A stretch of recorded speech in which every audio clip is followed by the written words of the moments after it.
Hey, I'm finally back. And today we got Yaki Onigiri.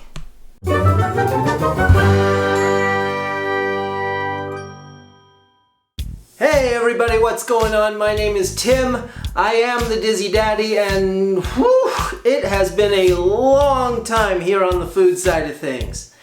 Just a couple days ago, I uploaded a video on my 44 to 24 fitness journey that sort of explained what I've been doing and where I was for 2 months. So you can check that out if you kind of want to know more in detail of what happened, but in a nutshell, unfortunately at the beginning of October, my father passed away, and then I was going to take maybe 1 or 2 weeks off after that just to sort of get through that, collect myself. And then when I was ready to sort of get back into it, I got really sick. I mean really sick.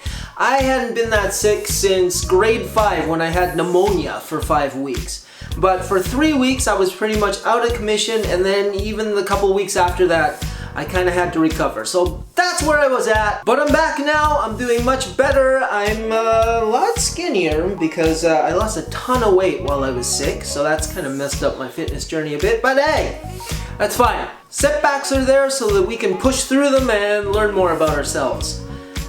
Or something like that. I don't know. And why do we fall, Bruce? So we can learn to pick ourselves up. Okay, so anyways, today we are going to make a snack that is very common in Japan and loved by children and adults, everybody. It is Yaki Onigiri. Now we've made onigiris before on this channel. It's just a usually triangular molded rice ball. But this time we're gonna make Yaki Onigiri, and Yaki means to grill or roast. So basically it's just a grilled rice ball with a nice sort of outer coating of soy sauce baked onto it. So yeah, let's go. All right, here we go. So what you're gonna need is some cooked calrose rice or sushi style rice, the sort of stickier stuff. And this recipe is usually a way to use leftover rice. But for today, I made fresh rice and I just let this sit out for a little bit so it's not quite as steamy, so I can work with it. But if you have leftover rice in the fridge, what you can do is just kind of warm it up for a minute in your microwave, and then you can let it sit until it's cool enough to handle. Got about 2 cups there.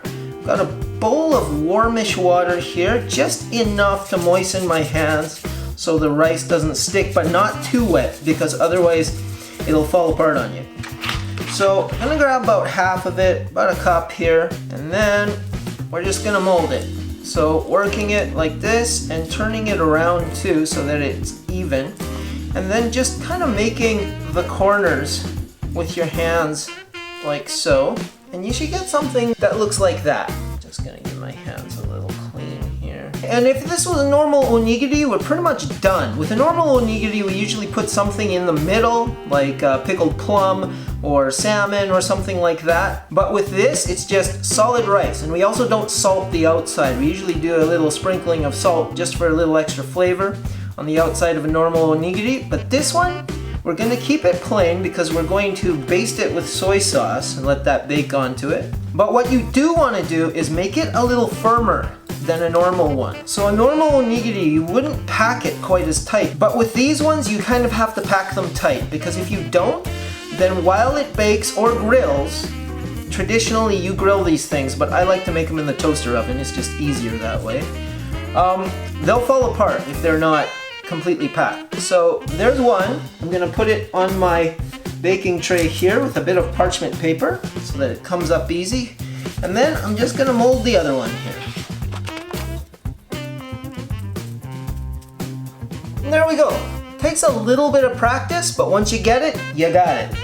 So like I said, you traditionally grill these, so over a mesh or whatnot, or you can actually fry them in a frying pan, but I prefer this method. This way you can just kind of pop them in and then go about your business, do some dishes or get other prep done or whatnot. So I'm gonna put those in my toaster oven. I am going to put it on bake and about 375, and I can just start this from cold.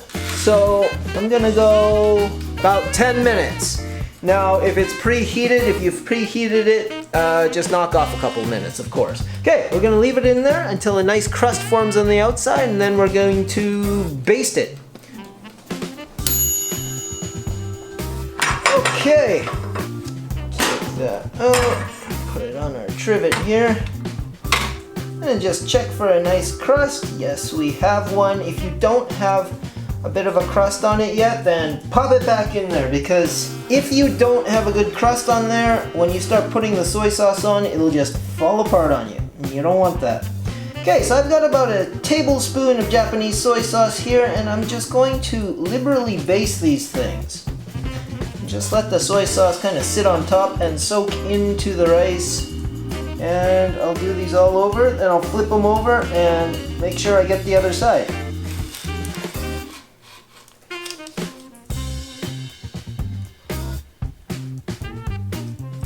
Okay, those have been liberally coated. You can always put as much or as little as you like. We like it fairly generous, but not too crazy. They are nicely coated and back in, and 10 more minutes. 375, same thing. See you in a bit. Let's see. 10 minutes is up, and yes. Those are done. We have a nice sort of patina, if you will, of soy sauce baked onto these things. And let's just look at the other side on one of them. You can kind of peel it up off of the parchment.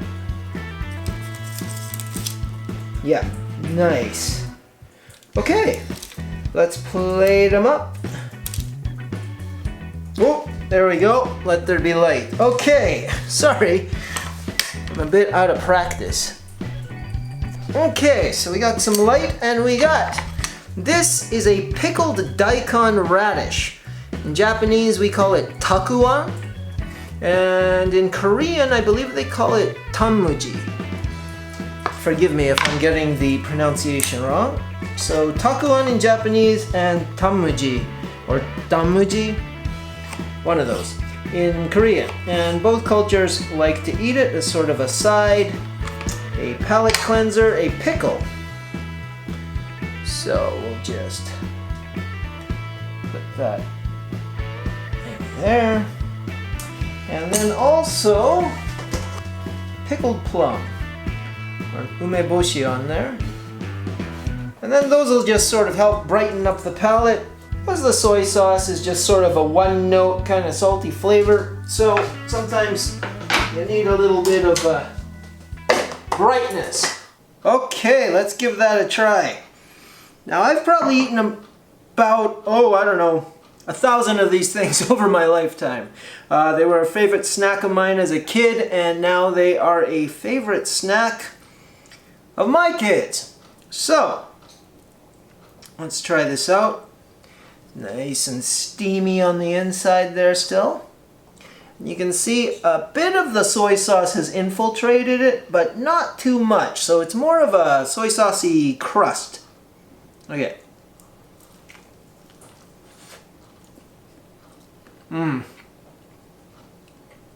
Yeah. Nice and crunchy, chewy on the outside. And that hit of the salt, the soy sauce.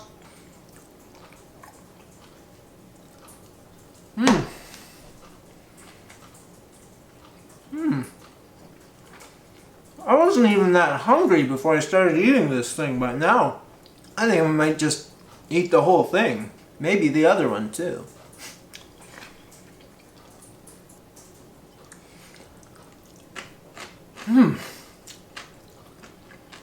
These Asian style pickled vegetables are a bit of an acquired taste if you're not used to them,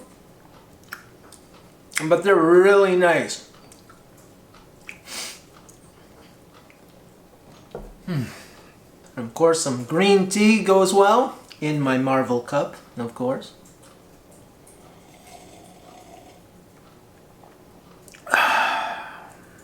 Okay, Yaki Onigiri, roasted rice ball. Man, it's good to be back. 2 months. 2 months out of action I was. But the other day I got that 44 to 24 fitness journey video up, and now we're back in the kitchen. As always, it was good to see ya. Thank you so much for stopping by. If you haven't seen any of my fitness videos, you can probably check them out somewhere around here. I have other videos as well. If you like this video, please do hit the thumbs up button, subscribe, notification bell, all that stuff, and I will see you next time with something new, and I'll see you sooner than later. Take care.